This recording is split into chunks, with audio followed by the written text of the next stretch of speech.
4 de Efésios. Por isso, convido a todos vocês a abrirem Efésios 4, do verso 12 ao verso 16.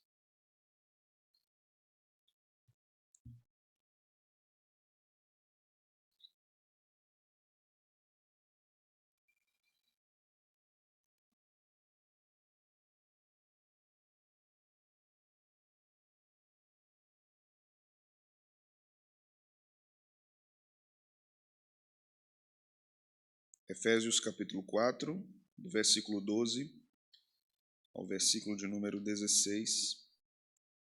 A palavra de Deus nos diz assim: com vistas ao aperfeiçoamento dos santos, para o desempenho do seu serviço, para a edificação do corpo de Cristo, até que todos cheguemos à unidade da fé e do pleno conhecimento do Filho de Deus, a perfeita varonilidade, à medida da estatura da plenitude de Cristo, para que não mais sejamos como meninos, agitados de um lado para outro e levados ao redor por todo vento de doutrina, pela artimanha dos homens, pela astúcia com que induzem ao erro, mas, seguindo a verdade em amor, cresçamos em tudo naquele que é a cabeça, Cristo, de quem todo o corpo, bem ajustado e consolidado pelo auxílio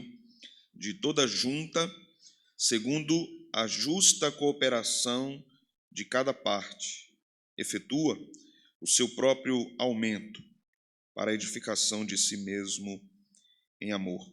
Amém. Vamos orar? Te agradecemos, Senhor, pela porção que lemos nesta noite.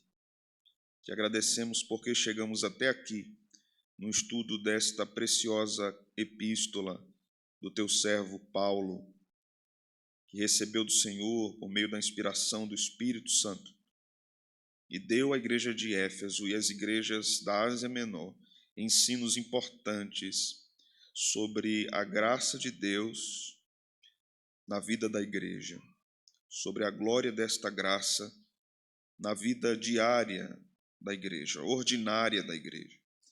Sabemos e cremos, Senhor, que assim como esta epístola foi edificante e foi importante para as igrejas naquele tempo, ela ainda o é para nós hoje, não só para a nossa igreja, mas para todo o teu povo espalhado no mundo inteiro. Por isso pedimos que nesta noite o Senhor nos ensine mais, o Senhor nos dê profundidade no entendimento da tua palavra, que o Senhor nos mova, que não fiquemos em um lugar de desobediência, mas que pela dinâmica da palavra e do Espírito sejamos transportados de um lugar para outro, para o serviço do Senhor, para que a tua obra progrida, para que a tua obra avance, para que a igreja seja edificada e nós sejamos instrumentos poderosos nas tuas mãos. É isso que nós te oramos no nome de Jesus. Amém. Meus irmãos, neste texto que nós lemos, nós vamos continuar observando agora questões aplicativas do apóstolo Paulo ao que ele disse anteriormente sobre os dons ligados a ofícios específicos naquele período. Para nos lembrarmos aqui de algumas coisas, o verso 11 nos diz: e ele nos deu, ou nos concedeu, uns para apóstolos, outros para profetas, outros para evangelistas e outros para pastores e mestres. Nós vimos no estudo passado que aqui temos dons ligados a ofícios, em vários outros lugares das Escrituras, como as duas listas que temos lá em 1 Coríntios. Não necessariamente os dons sempre estão ligados a ofícios, assim como também não está ligado a ofícios diretamente em Romanos 12. Mas aqui esses dons estão ligados a ofícios. Nós lemos anteriormente, no versículo de número 8, que diz: quando ele subiu às alturas, levou cativo o cativeiro e concedeu dons aos homens. Vimos que esses dons são carismas de Deus para o povo. Aprendemos também que Deus dá dons a crentes na igreja para edificação do corpo, para promover crescimento ao corpo, à igreja. Então Deus edifica a igreja através desses dons dados a esses crentes. Deus edifica a igreja também a partir dos seus ministros, os ministros que ele ordenou. No caso aqui, temos 5 ofícios diante de nós, ou para alguns 4 ofícios, porque alguns intérpretes vão juntar pastores e mestres. Nós tomemos aqui esse verso e nos lembremos de que apóstolos, profetas e evangelistas são ofícios que cessaram em termos de ofício, certo? Não quero dizer que o trato, o dom de evangelizar pessoas cessou, mas evangelista quanto ofício cessou aqui. Isso está localizado apenas no primeiro século. Quanto aos ofícios de apóstolos e profetas, da mesma forma, os apóstolos e profetas que Paulo está falando aqui são aqueles que Deus deu para lançar as bases doutrinárias para a igreja do Novo Testamento. Veja o capítulo 2, versículo 20. O apóstolo Paulo diz: edificados sobre o fundamento dos apóstolos e profetas, sendo ele mesmo, Cristo Jesus, a pedra angular. Então, o contexto da epístola não pode ser violado. No capítulo 4, Paulo está falando dos mesmos apóstolos e profetas do capítulo 2. Então, aqueles foram usados para lançar o fundamento, e aqueles são estes. Os fundamentos já foram postos. Então, a lógica é: não podemos ter mais apóstolos e profetas. Vimos que em outros lugares do Novo Testamento, apóstolos também é uma designação para irmãos e irmãs que foram enviados para outras localidades. A tradução mais popular da palavra apóstolo significa missionário. Mas há uma distinção de quando essa palavra é aplicada a irmãos diversos, como foi aplicada a Barnabé, por exemplo, e sabemos que Barnabé não foi um dos 12. Foi aplicada a Tiago, irmão do Senhor, que também não foi um dos 12. Mas aqui em Efésios, nós estamos falando dos 12. Então, este ofício apostólico cessou. Ele não tem o sentido apenas de alguém que foi ou será enviado para outras localidades. Aqui está falando daqueles chamados pelo Senhor no início e para lançar o fundamento junto com profetas do Novo Testamento. Assim se dá também com os evangelistas. Então, o que vai permanecer aqui para a igreja do Novo Testamento e também para a igreja que vai seguir a história para nós também hoje, são pastores e mestres ou pastores mestres. Esses dons são os que nós vamos trabalhar a partir deles agora nesse nosso estudo.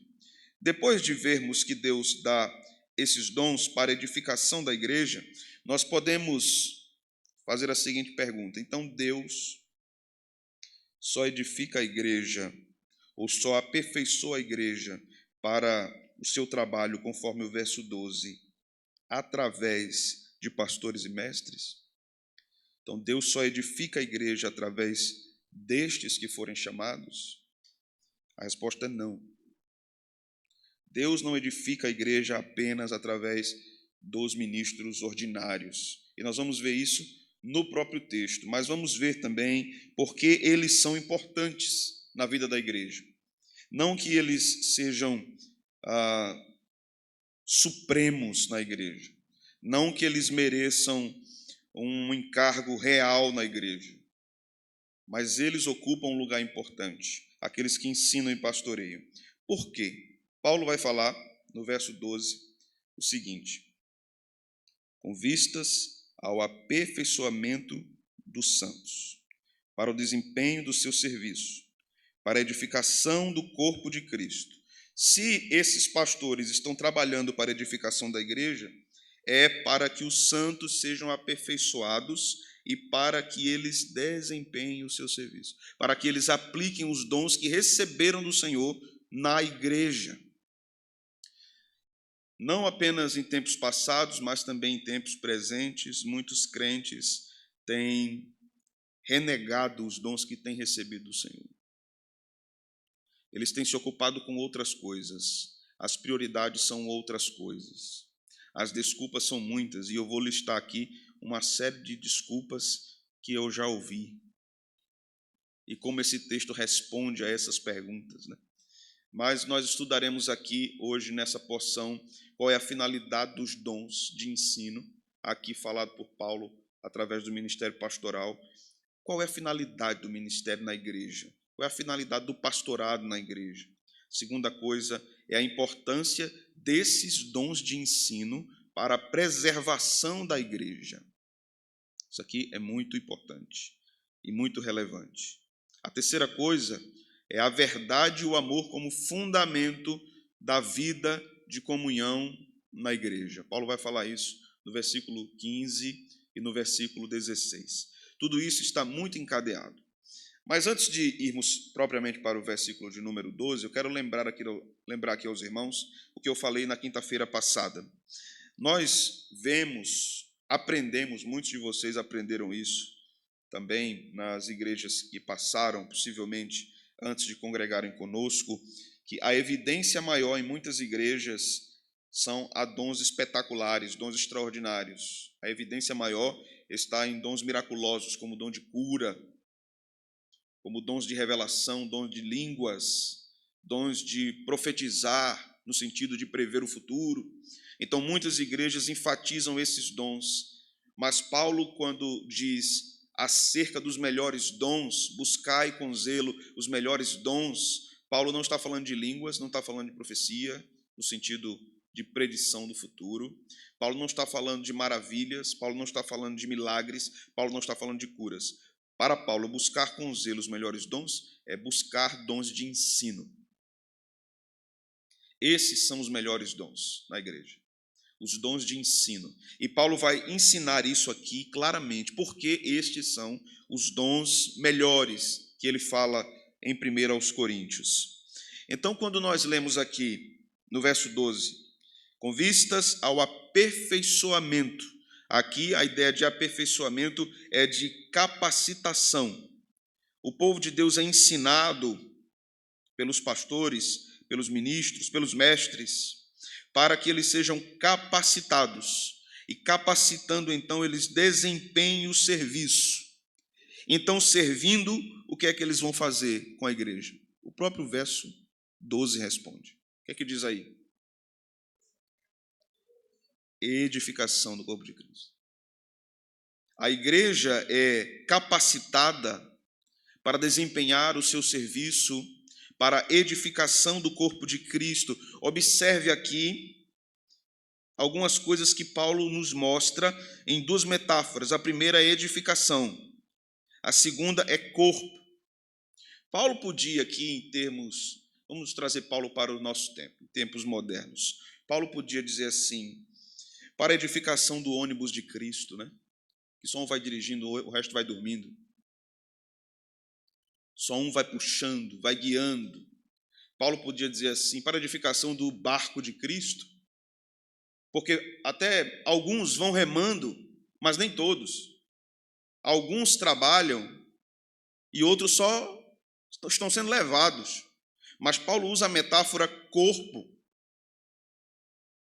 porque todos os membros servem, todos os membros trabalham, todos os membros se envolvem. A congregação não é uma plateia, ela não vem para admirar um espetáculo,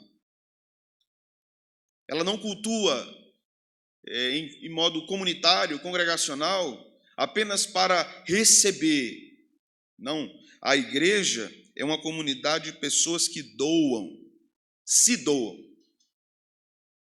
porque receberam do Senhor dons para edificar a igreja. A outra metáfora que Paulo usa aqui é edifício. A igreja ou aqueles que recebem esses dons, edificam o corpo. Ou seja, eles vão trabalhando e melhorando o corpo. Eles vão colocando o próximo tijolo.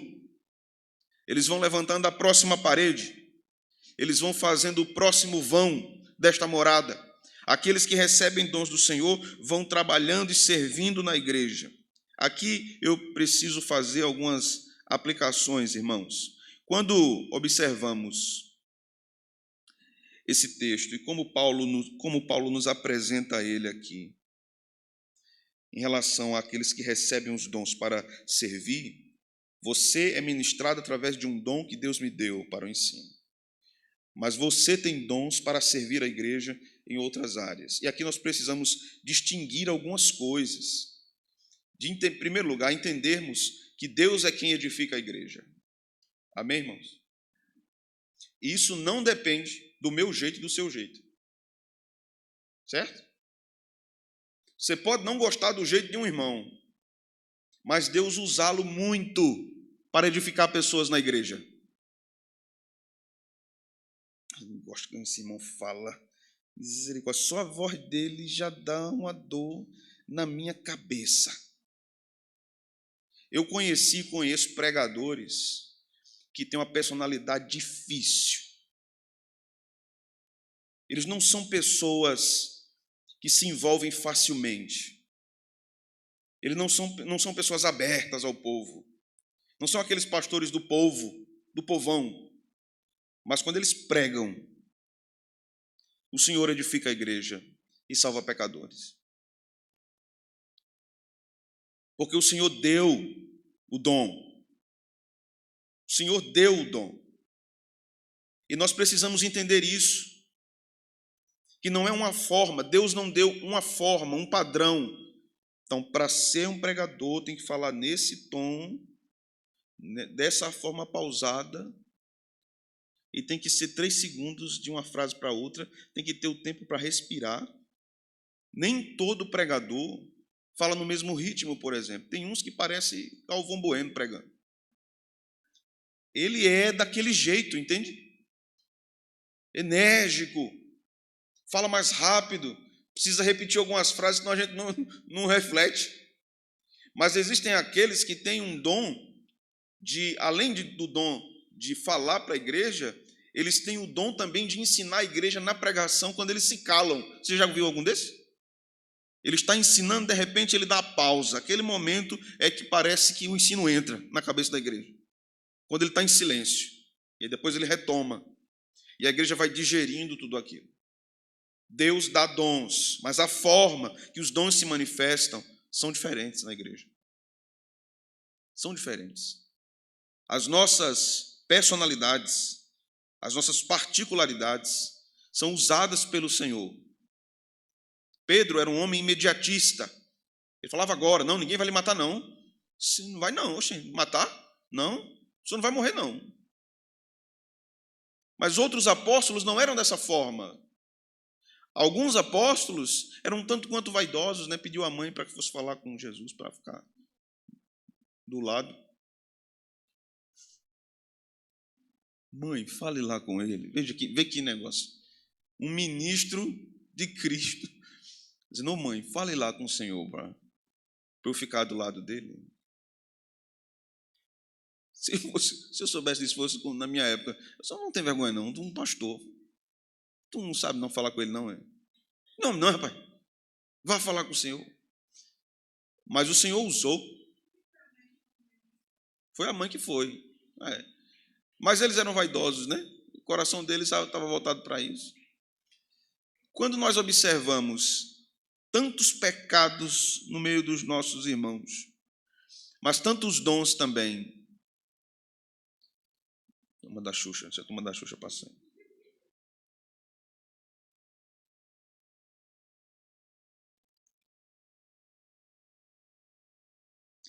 Quando nós observamos falhas nos nossos irmãos, nós observamos pecados, nós observamos imperfeições nos nossos irmãos, nós corremos o risco de subestimarmos o que Deus pode fazer através deles.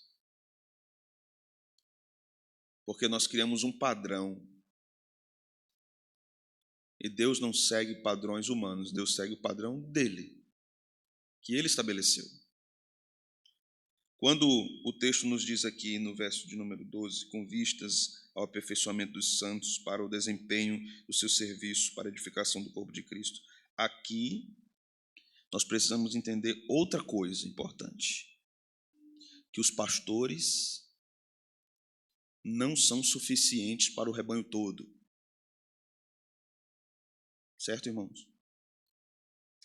Vou repetir, os pastores não são suficientes para o rebanho todo.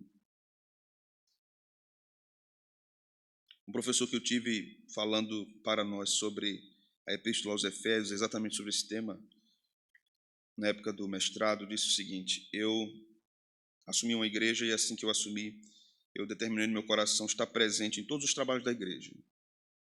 E a igreja começou a crescer.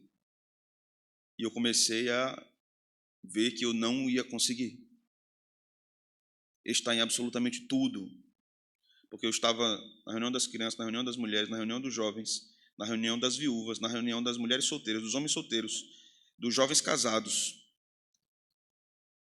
Eu estava em absolutamente tudo, na reunião de oração, reunião de estudo bíblico, nos cultos de domingo, em todas as reuniões, reunião de planejamento do departamento de comes e bebes da igreja, eu estava lá. E chegou uma altura que eu vi que eu não conseguia mais. E então eu não fui para a reunião de planejamento anual do departamento de comes e bebes da igreja. E a presidente do departamento de comes e bebes foi no meu gabinete e disse: o senhor não tem como importante o nosso trabalho na igreja, porque o senhor não foi para a reunião de planejamento anual, que é muito importante, do departamento de comes e bebes. Porque parece que a igreja muitas vezes entende assim: se o pastor for, vai dar mais força.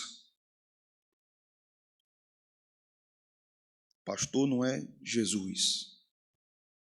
Pastor capacita o rebanho. E o rebanho é usado por Deus para capacitar a ele mesmo, os outros irmãos, edificando uns aos outros. O pastor é chamado, o mestre é chamado para edificar a igreja, para ensinar a igreja, mas ele não é chamado para exaurir-se, tomando o lugar da igreja no próprio serviço. A igreja deve assumir o serviço do Senhor. Aqui, no verso seguinte, no verso de número 13, nós vamos ler: até que todos cheguemos à unidade da fé e do pleno conhecimento do Filho de Deus, a perfeita varonilidade, a medida da estatura da plenitude de Cristo. Veja, os mestres ensinam a igreja até que este povo chegue à unidade. O motivo da existência dos dons na igreja, e principalmente o dom de ensino, que é o contexto aqui, é a unidade da igreja, não é a divisão. Eu dizia na semana passada que isso é curioso, porque o que nós mais vemos nos últimos 100 anos é divisão por causa de questões de dons. Enquanto a Escritura diz que os dons são dados para unir, os últimos anos, as últimas décadas são marcadas por divisões, e principalmente por ênfases em dons que não são tidos na Escritura como os melhores, como os mais importantes. Então, se você não tem dom A, ou dom B, ou dom C em muitos lugares, em muitas igrejas, você não é um crente santo. Você precisa ter esses dons, porque senão você não é um crente santo. Enquanto a Escritura diz que não é assim. Deus deu vários dons. A Bíblia tem algumas listas de dons no Novo Testamento, mas essas listas do Novo Testamento também não são absolutas. Não quer dizer que só existam esses dons dados por Deus. No Antigo Testamento nós vamos ver que Deus encheu a Bezalel para ser um artesão e um design de interiores. Aquele foi um dom dado pelo Espírito Santo, ou dons dados pelo Espírito Santo. Os dons que o Espírito pode dar são diversos e podem ser múltiplos em vários períodos da vida da igreja. Então devemos ter cuidado para não estarmos enfatizando demais certas categorias de dons, quando a Bíblia não está enfatizando tanto isso. Até que cheguemos à unidade da fé e do pleno. A ideia de pleno aqui é a ideia de perfeito, de maduro. Pleno conhecimento do Filho de Deus. Ou seja, somos ensinados para crescermos no conhecimento acerca do Filho. Devemos aprender mais para crescermos no conhecimento acerca do Filho de Deus. Não há outra finalidade para a existência dos dons na igreja. É para que cresçamos no entendimento de quem é Cristo e da sua obra, até então que cheguemos à perfeita varonilidade. A ideia de perfeito é aqui a mesma coisa. A ideia de cheio, a ideia de amadurecido. A medida da estatura, da plenitude de Cristo, até onde Cristo quer que cheguemos em estatura espiritual. Então Deus edifica a igreja por meio de dons para que ela cresça no conhecimento de Cristo. Não é para que ela diga assim, é mistério. É mistério, varão. Não, não é mistério não, está revelado. O conhecimento acerca de Cristo está revelado. E quando o Novo Testamento vai nos falar de mistério, vai dizer que esse mistério esteve oculto, mas agora está revelado. Cristo em vós, ou em nós, a esperança da glória. O mistério está revelado. É assim que a Escritura nos ensina. Devemos nos lembrar que Paulo diz que a Escritura é dada para repreender, para corrigir, para exortar, para ensinar o homem, para educar o homem, para que ele seja perfeito. Então, a Escritura ensina o homem para educá-lo. Veja como a existência e a operação dos dons de ensino na igreja se coadunam ou estão em harmonia com o próprio objetivo da Escritura, que é de edificar, que é de exortar, que é de repreender, que é de educar. Então, o ensino existe, porque a Escritura existe. A Escritura tem uma finalidade, e a finalidade do ensino é a mesma da Escritura: repreender, corrigir, exortar e educar. Se estamos em uma igreja bíblica, meus irmãos, e que o ensino das Escrituras é dado de modo claro e aplicável, isso é importante sabermos. O ensino deve ser claro e aplicável. Nós não estamos aqui para identificarmos qual é o código Morse. A igreja deve entender o que está sendo dito, porque a vida dela depende disso.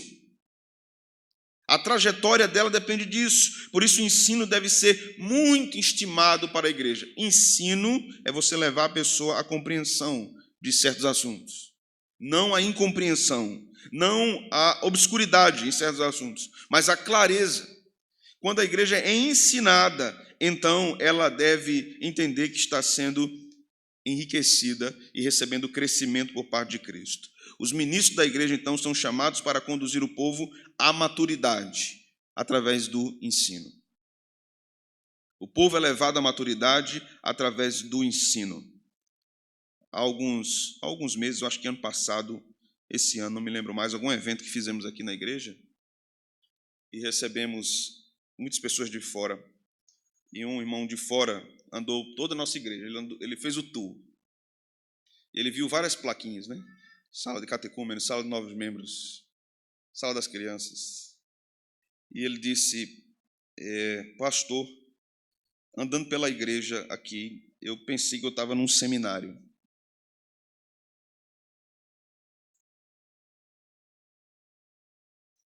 Porque, de longe, pelas redes sociais, nós já percebemos que a igreja tem uma ênfase muito grande no ensino, mas andando por dentro da igreja, você percebe também que a igreja tem uma ênfase no ensino. Eu disse, aí é que está, meu irmão. Você disse que lembra um seminário. Os seminários só existem porque a igreja deixou de fazer o que devia fazer. Porque a Escritura não disse assim, vai e abra seminários. Vai e plante seminários. A Escritura disse, vai e plante igrejas. E por todo mundo, prega o evangelho a toda criatura. pelo fato da igreja deixar de ensinar e ter um ensino sólido, e muitas igrejas passam décadas dando leite ralo para o povo beber. E o povo não sai daquele estágio espiritual. Então, quando você observa uma igreja que tem uma inclinação pelo ensino, parece estranho. Para muitos não dá certo, porque não é pragmático, não é fácil.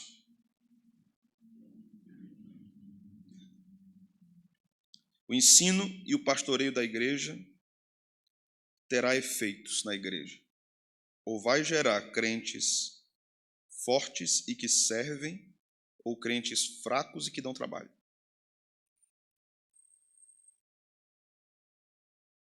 A igreja recebe qualquer um que é fraco, mas ele não tem que ficar fraco a vida toda. Ele tem que ser fortalecido no Senhor. E isso vai se dar por meio do ensino. Até para que um crente tenha uma vida de oração mais profunda, ele precisa de ensino.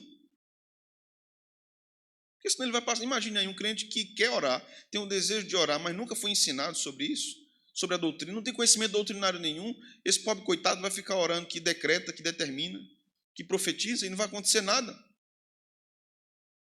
Não vai acontecer nada. Um dia desse, um falso profeta desse da televisão disse que faziam mais de uma década que não pegavam a gripe. E aí postaram vários vídeos, ele tossindo, espirrando, assoando o nariz, em vários programas de televisão. Precisa dar um remedinho de memória para ele, porque ele esqueceu. Aí vão ficar sendo levados por tudo isso, por essas falsas doutrinas. Paulo está ensinando aqui que os cristãos não apenas recebem dos ministros o ensino, mas eles têm de Deus a vocação, através dos dons que recebem, de repassar esse ensino, de cuidar da igreja também. Quem tem a missão de cuidar da igreja não são apenas os ministros, a própria igreja tem a missão de cuidar de si mesma. Veja comigo Colossenses capítulo 3. Versículo de número 16 e 17.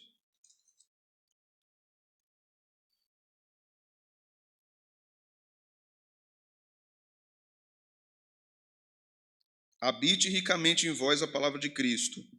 Instruí-vos e aconselhai-vos mutuamente em toda a sabedoria, louvando a Deus com salmos e hinos e cânticos espirituais, com gratidão em vosso coração. E tudo o que fizerdes, seja em palavra, seja em ação, fazei-o em nome do Senhor Jesus, dando por ele graças a Deus Pai. Observe o início do verso 16. Instruí-vos, habite ricamente a palavra em vós, instruí-vos. Paulo não está falando para os pastores da igreja, está falando para toda a congregação de Colossos. Instruí-vos e aconselhai-vos mutuamente. A quem cabe o ensino na igreja? De modo formal, aos ministros. De modo informal, a todo o rebanho. Instruí-vos. A quem cabe o trabalho de aconselhamento na igreja? De modo formal, aos ministros. Mas de modo informal, a todo o rebanho. Paulo não está dizendo aqui que os membros da igreja precisam ser especialistas em todos os grandes problemas da vida humana para aconselhar as outras pessoas. Mas se nós temos habitando ricamente a palavra de Cristo em nós, isso quer dizer que nós conhecemos a palavra de Cristo. Isso quer dizer que Ele nos usará para ajudarmos e cuidarmos de outras pessoas. Então, a igreja edifica a si mesma.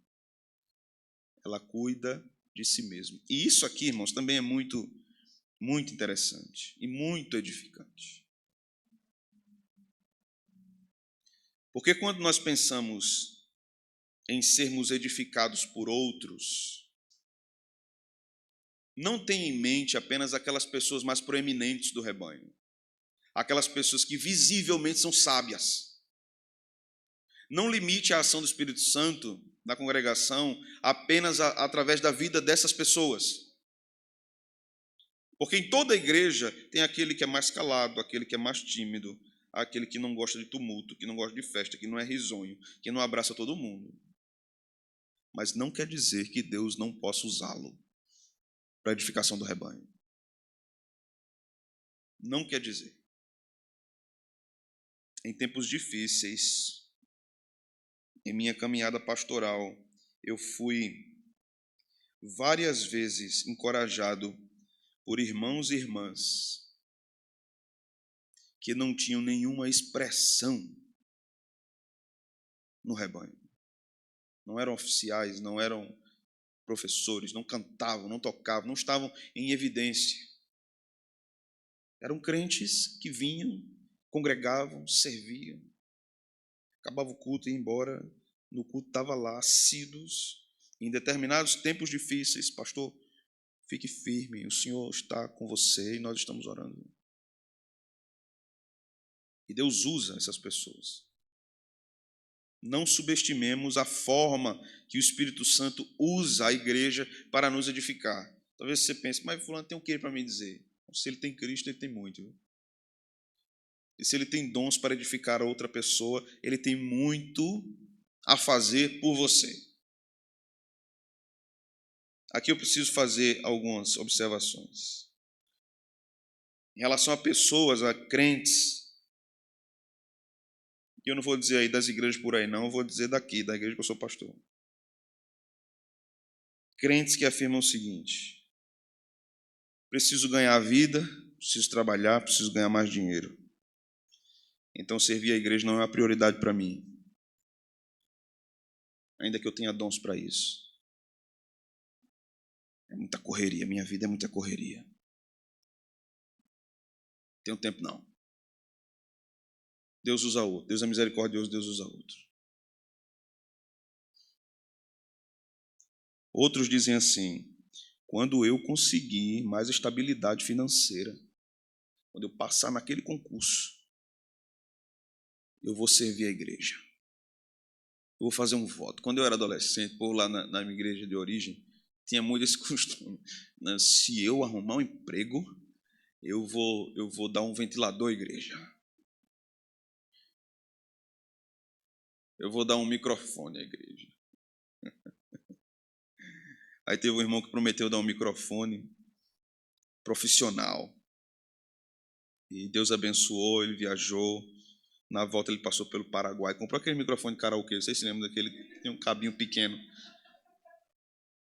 E eu cantava na igreja, eu tinha um caixa Watson desse tamanho, eu tinha que cantar colado com...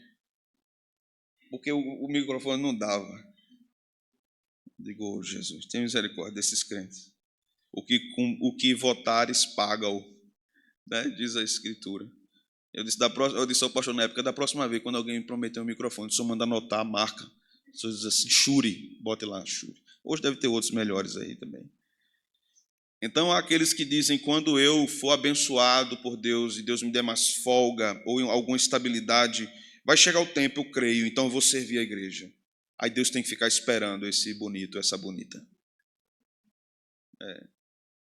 Jesus, se o Senhor agir aí, abrir as portas, né? Aí eu vou.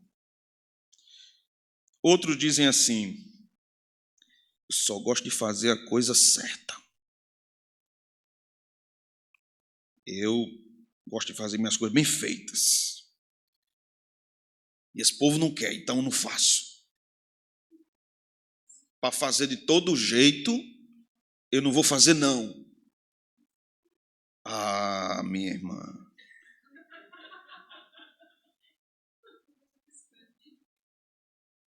Estes ouvidos já ouviram muitas coisas. O Spurgeon disse assim, seja moco de um ouvido, pastor. Eu digo que, mas o caba moco já escuta tanto, quanto mais se tivesse. Outro diz assim, não sou valorizado, isso me desmotiva. Ninguém me encoraja, ninguém me reconhece, ninguém me nota. Eu não quero mais. O povo não me valoriza aqui, não. Tenho que ter um lugar que me valorize. Está pensando que é A rainha do Calypso. Meu Deus. Outros vão dizer assim, olha, veja só, viu, se não é.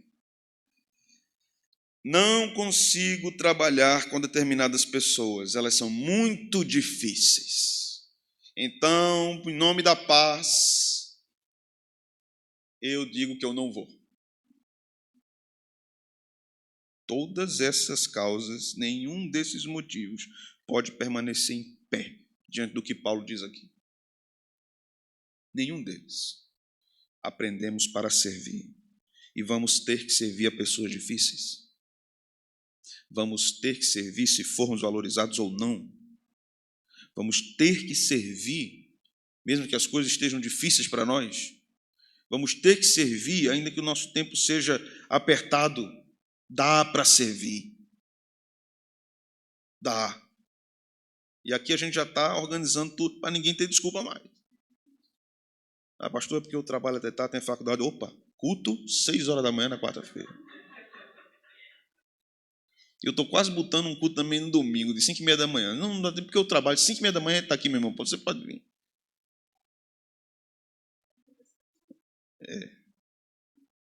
Mas possivelmente já não vem, né? Devemos reconhecer que certas pessoas têm determinados traços e características que podem e vão nos desagradar, mas Deus pode usá-las. Deus pode usá-las. Mas fulano, a gente fala uma coisa e não ri. Ou o outro leva tudo na brincadeira. Como é que a pessoa trabalha com uma criatura dessa? Ô, irmãos, olhe para Jesus caminhando com aqueles 12 homens. Aqueles 12 homens. Agora, ou coisa difícil, o Rei da Glória, perfeito. Eu fico imaginando as besteiras que Jesus escutava dos apóstolos. As bobagens, né, que ele escutava. Deus sabe como cuidar da igreja. E Deus quer cuidar da igreja dando dons a pessoas imperfeitas e cheias de dificuldades. Deus quer edificar a igreja através dessas pessoas. Paulo está dizendo isso aqui. Isso é bonito. Isso é desafiador. Isso é edificante. Isso é repreensivo para nós. Porque isso nos repreende. Todos nós recebemos do Senhor algum dom para servir na sua igreja. Todos nós. Vamos para o verso 14.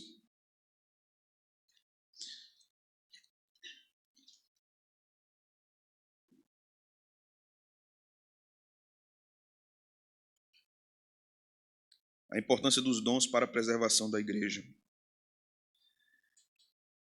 Paulo diz: para que não mais sejamos como meninos agitados de um lado para outro e levados ao redor por todo o vento de doutrina, pela artimanha dos homens, pela astúcia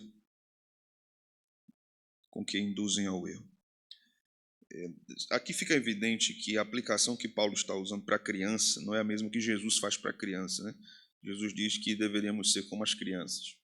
Aqui Paulo está falando da instabilidade da criança. Então ele diz, não podemos ser como crianças, agitados pelo vento. A ideia de vento aqui, de fato, é uma corrente de ar forte. E joga, que impulsiona. Se a igreja não é edificada pelos dons de ensino, ela será lançada de um lado para outro pelos ventos de doutrina. E aí Paulo usa aqui duas palavras interessantes, que é artimanha e astúcia.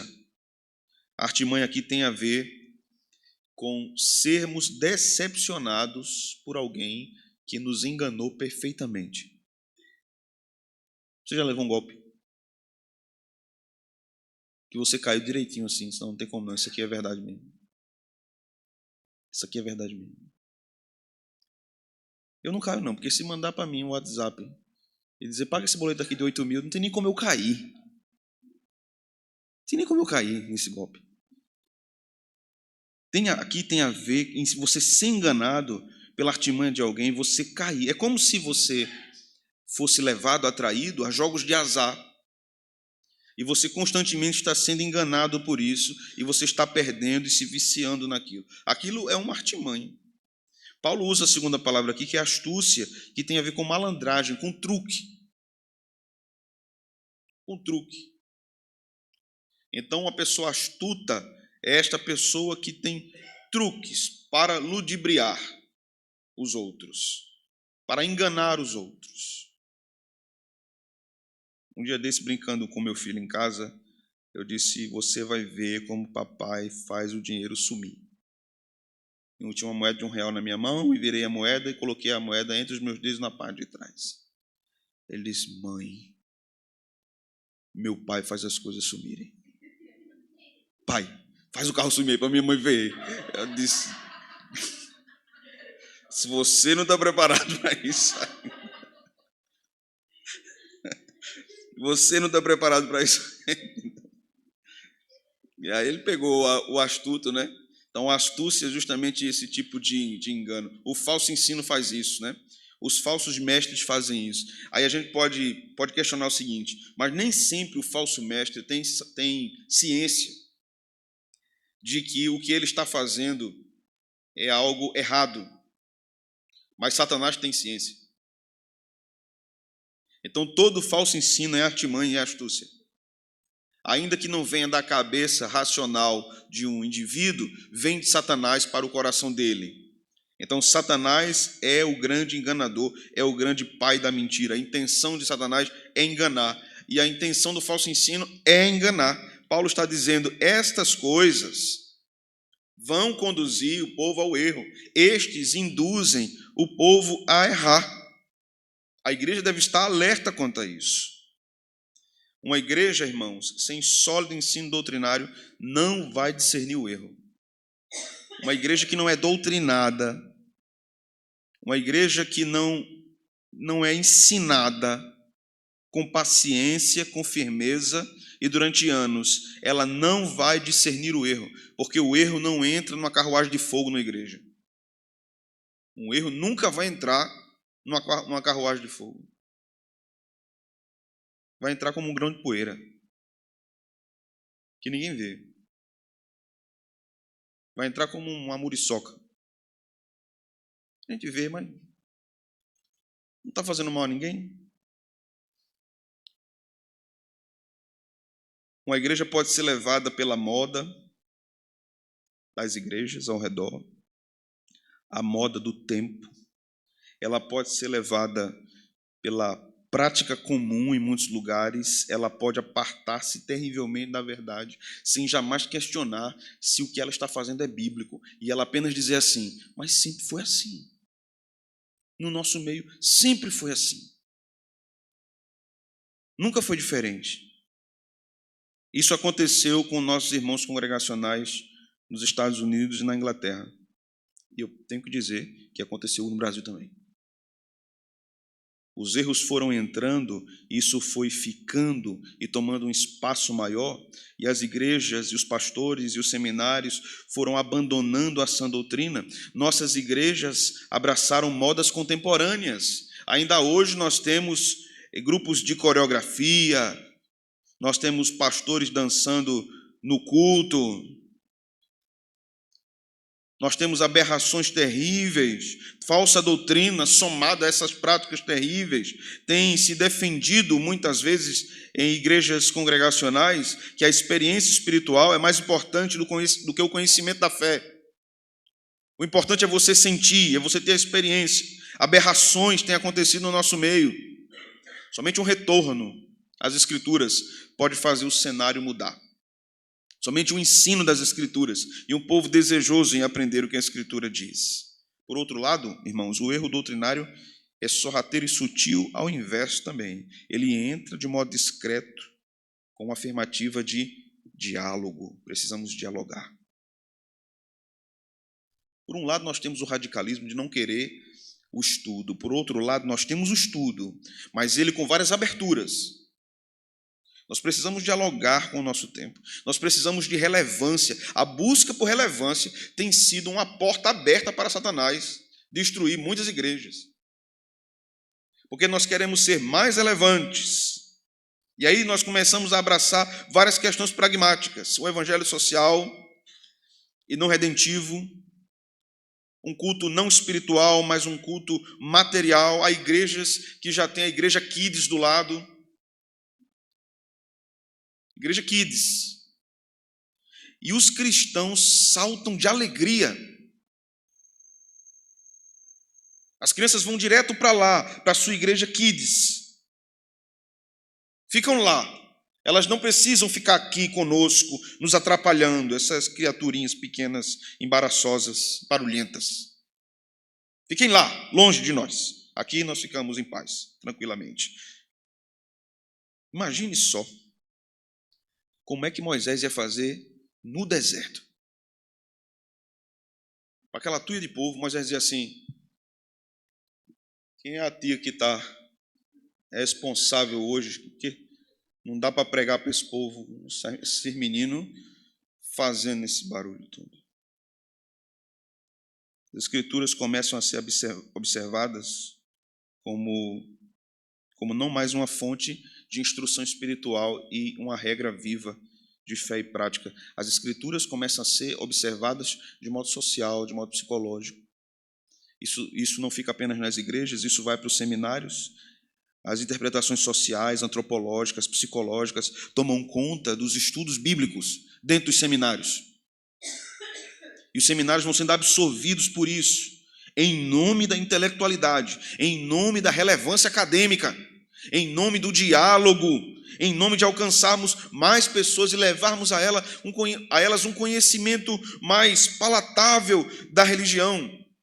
Isso promove engano, destruição em igrejas, denominações, seminários, instituições cristãs e etc. Não é isso que o Senhor nos chamou para fazermos. A igreja é uma comunidade apologética. A igreja é uma comunidade teológica. A igreja é uma comunidade bíblica. A igreja defende a fé. A igreja afirma a doutrina. A igreja ensina o texto sagrado, aplica o texto sagrado. A igreja é uma comunidade teológica, apologética e bíblica, que vive isso em amor. Que vive isso em amor. Amor sem a verdade vai causar destruição na igreja. Verdade sem amor vai causar destruição. De um lado, você tem sentimentalismo anti-ortodoxo. Do outro lado, você tem ortodoxia morta, sem afeição nenhuma. Os dois polos são prejudiciais à igreja. Nem tanto, nem quanto. Então chegamos ao verso 15. Veja só. Mas, seguindo a verdade em amor, cresçamos em tudo naquele que é a cabeça, Cristo, de quem todo o corpo, bem ajustado e consolidado pelo auxílio de toda a junta, segundo a justa cooperação de cada parte, efetua o seu próprio aumento para a edificação de si mesmo em amor. O verso 16 é bem complicado de entender, né? Ele é longo, mas vamos por partes aqui. Primeiro voltarmos a uma questão que recentemente nós refletimos em duas exposições que eu fiz aqui na igreja sobre a segunda epístola de João.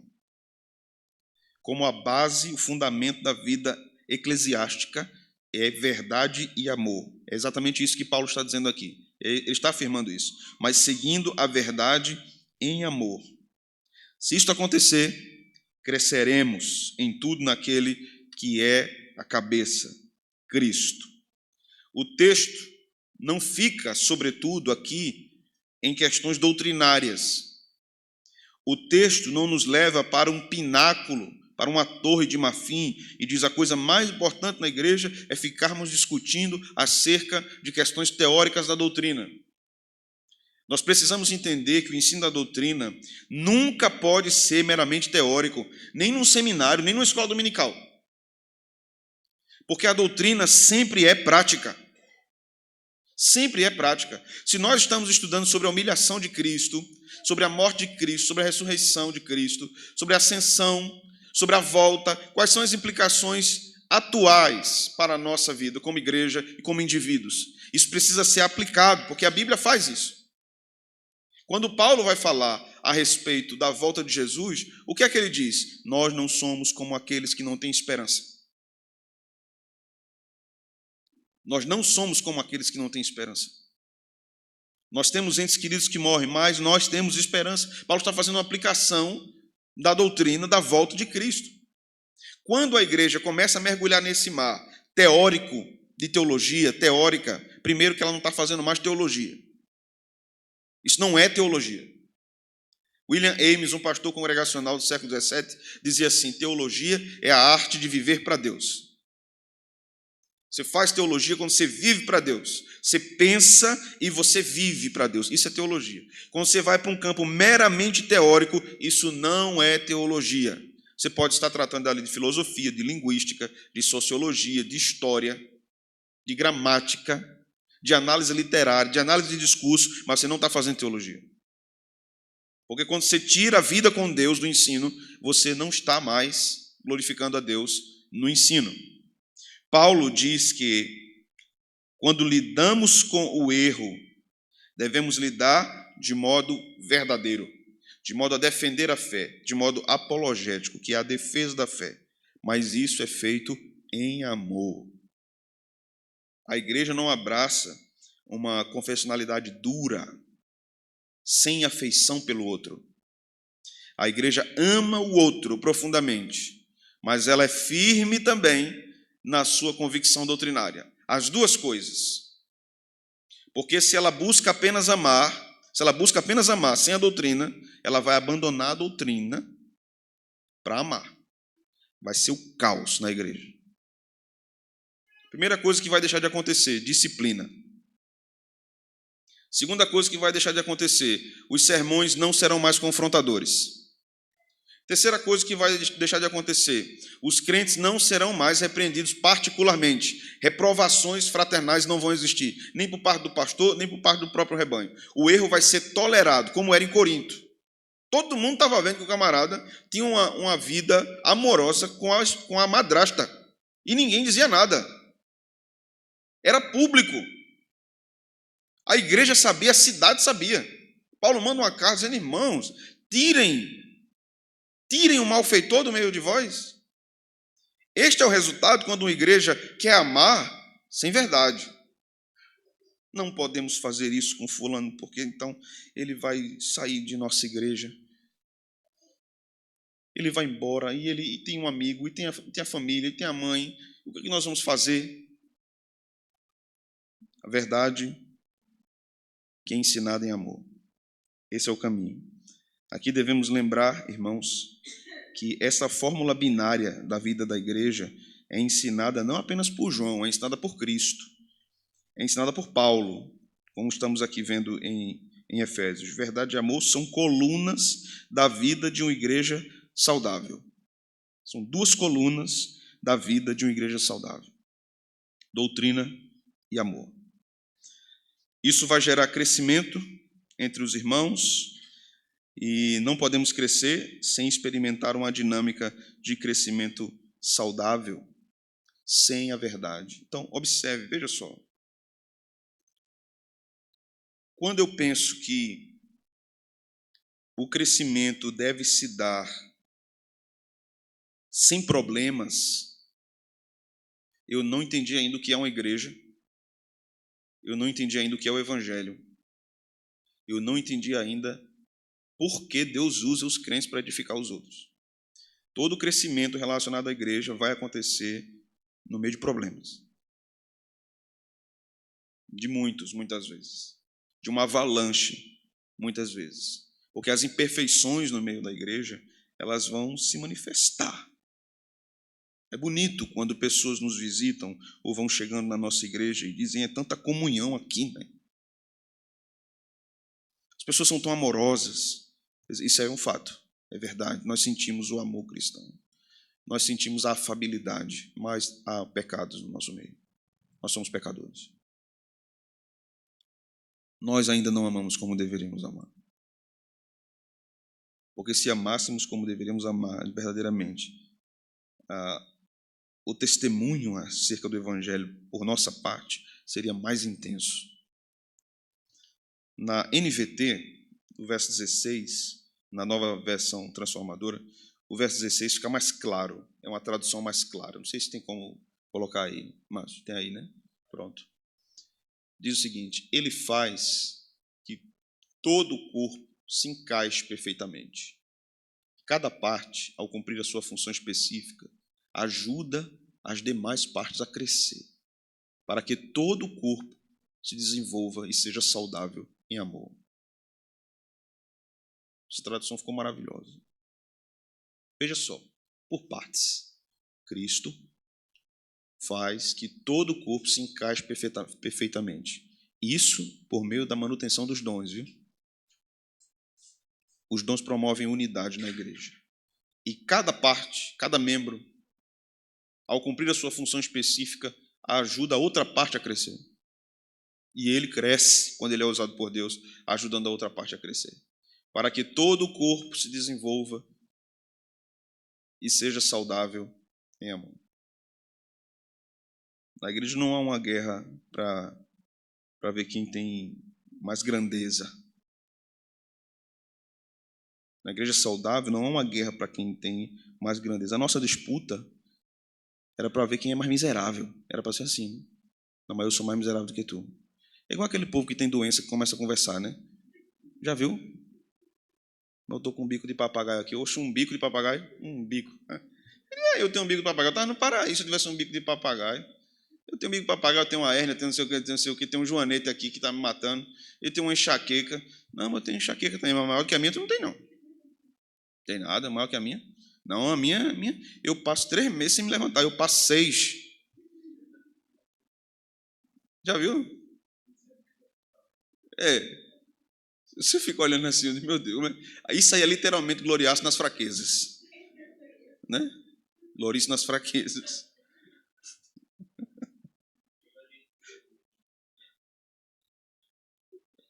Não, o meu é melhor. Esse aí que eu fui não. Não.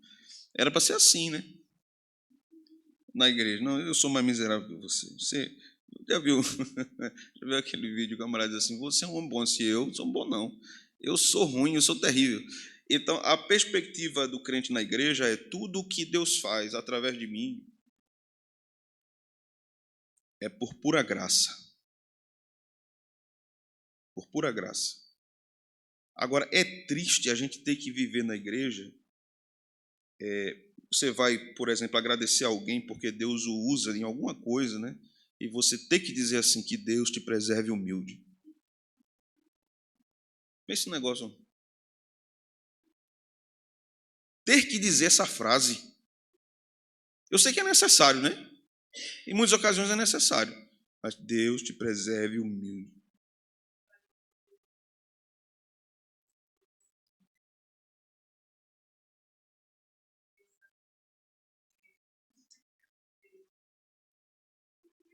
Uhum. É um caminho sábio. Um caminho sábio, né? Nós somos muito fracos e muito pecadores. Né? Tudo que vem do Senhor, tudo que vem de bom em nós é do Senhor. Né? Tudo que vem de ruim somos nós mesmos. Cristo é o cabeça ensinando a seu povo, que é seu corpo, e ensinando a todos os membros trabalharem de maneira correta e ajustada para a edificação dos outros. Agora, eu queria pedir que vocês olhassem para mim, e eu quero dizer isso a vocês. A vida de vocês é importante para a minha edificação. Se vocês se negam em servir a Deus, vocês não me edificam como deveriam. Não edificam os outros irmãos como deveriam. Se você se esconde, se você quer um tempo, se você quer estabilidade, se você não quer aparecer, se você tem medo, não quer servir, se você não quer lidar com pessoas difíceis, aí eu pergunto a você, e eu tenho que lidar com você? Vou ter que lidar, né? Eu sou obrigado. Então você também é. Eu vou dizer feito diz nossos irmãos pentecostais, né? Deixa Deus te usar. Deixa Deus te usar. Você pode estar impedindo o crescimento espiritual de um irmão, não exercendo os dons que o Senhor lhe deu. Isso é sério, irmãos. Isso é sério. Nós temos muitas responsabilidades na igreja de Deus. Vocês sabem, nós não defendemos aqui uma ideia de igreja que você entra e sai e ninguém sabe quem você é. Eu sei que está difícil, né, conhecer os novos, porque muita gente chega. Mas há critérios para que a pessoa entenda o que é ser um membro de uma igreja, verdadeiramente. Porque aquela pessoa que entra como membro da igreja, ela é importante para a edificação dos outros. Ela não é um consumidor de pregação. Deus chamou você para ser um consumidor de pregação. Você ir lá, feito na Netflix, escolhe lá qual é, consumir, gostar daquilo, pedir o cardápio, eu quero isso aqui. Eu quero essa pregação aqui com uma carne ao molho madeira, aqui, com cogumelos. Não, não é assim. Igreja não é assim. Com barbecue, né? Quem foi que disse barbecue? Leandro, lá atrás. A igreja não é assim. Se você já fez sessões de fisioterapia por algum problema que você teve, você sabe que o desajuste de uma parte do seu corpo compromete muito das outras. O funcionamento do seu corpo fica defasado. Então, quando você vai para a fisioterapia, você segue com aquela parte adoecida do seu corpo, enfraquecida, muitas vezes imóvel. O que é que o fisioterapeuta faz? Ele vai colocar aquela parte para funcionar, né? Vagarosamente, por meio de exercícios. Dói. Né? Dói. E o paciente diz, está doendo. O fisioterapeuta diz, eu sei. Tem que doer. Para que este membro volte a funcionar corretamente, a dor é parte do processo. O exercício é parte do processo.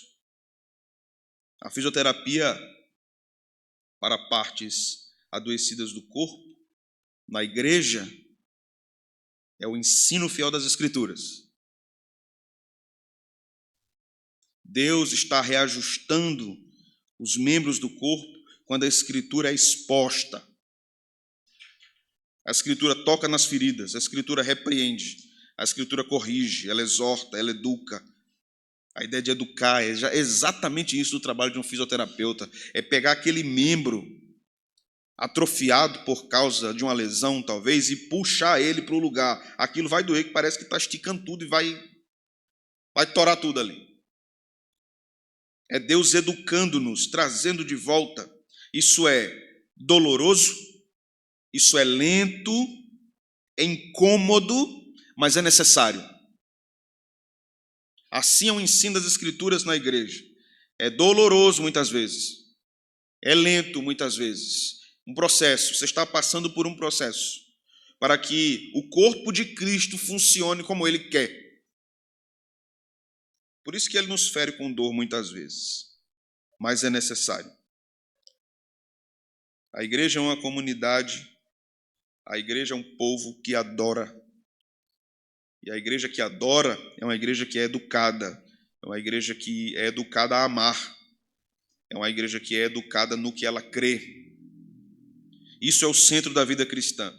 Mas uma igreja não vai adorar corretamente a Deus sem uma saudável teologia centrada nas Escrituras. Há muitas igrejas que têm uma teologia toda distorcida. E são igrejas, por misericórdia de Deus, por causa da graça. Mas a vontade de Deus não é que ela permaneça daquele jeito.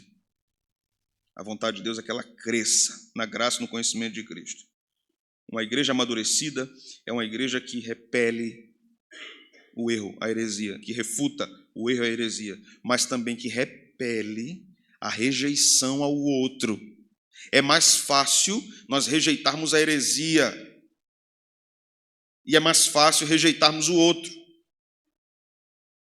Deus quer que rejeitemos a heresia, mas não rejeitemos o outro.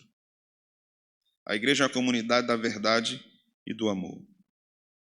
Assim, Deus cuida das pessoas através de nós. Deus cuida de mim através de você.